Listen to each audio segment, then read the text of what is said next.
வணக்க மக்களே, welcome to the venture show. இன்னைக்கு ஷோ நம்ம பார்க்க போகிறது மாலிவுட் டைம்ஸ் அப்படின்ற மலையாள மூவியோட ரிவ்யூ.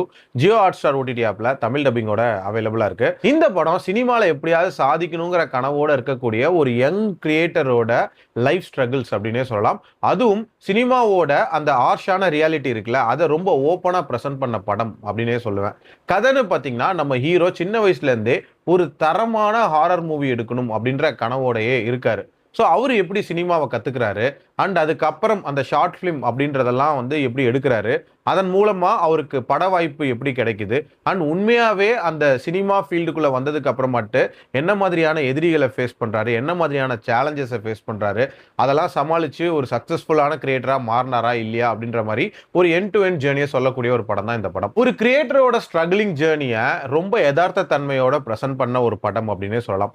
அதுலேயும் ஸ்டார்டிங்கில் அவர் எப்படி அந்த சினிமாவை கற்றுக்கிறாரு அப்படின்றதுக்கான அந்த காட்சிகள் அப்படின்றதே ரொம்ப ரொம்ப நீட்டாக இருந்துச்சு. அதுக்கப்புறம் நல்ல நல்ல ஃபிலிம் மேக்கர்ஸை பார்த்து இன்ஸ்பயர் ஆகுறது அண்ட் அந்த ஷார்ட் ஃபிலிமை இம்ப்ரெசிவாக எடுக்கிறது, இது மாதிரியான நிறைய விஷயங்கள் ரொம்பவே நீட்டாக இருந்துச்சு. அஸ்லன் அண்ட் சங்கீத் பிரதாப் காம்போ, நீங்கள் பிரேமலு படத்தில் இந்த ரெண்டு பேரோட காம்போவை ஒரு மாதிரி நல்ல படி மோடில் நல்ல ஃபன் ஃபீல்டாக பார்த்துருப்பீங்க.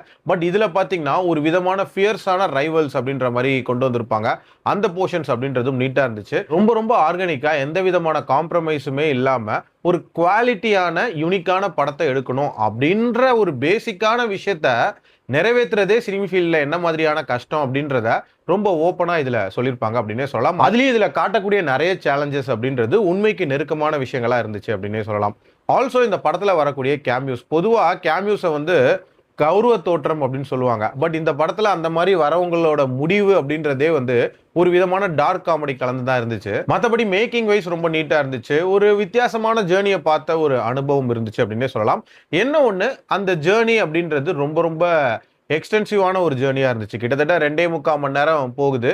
ஆல்சோ செகண்ட் ஹாஃப்ல நிறைய பேசிங் இஷ்யூஸ் அப்படின்றதெல்லாம் இருக்க தான் செய்யுது. ஸோ இந்த மாதிரியான விஷயங்கள் எல்லாம் பொறுத்துட்டு நீங்க ஒரு வித்தியாசமான ஜேர்னி பார்க்கணும்னு நினைச்சீங்கன்னா கண்டிப்பா ட்ரை பண்ணி பார்க்கலாம். என்னோட ரேட்டிங் 3.2 out of 5. அடல்ட் கண்டென்ட்லாம் இல்லை, கிளீன் வாட்ச். மீண்டும் அடுத்த விமர்சனத்தில் சந்திக்கிறேன். நன்றி, வணக்கம்.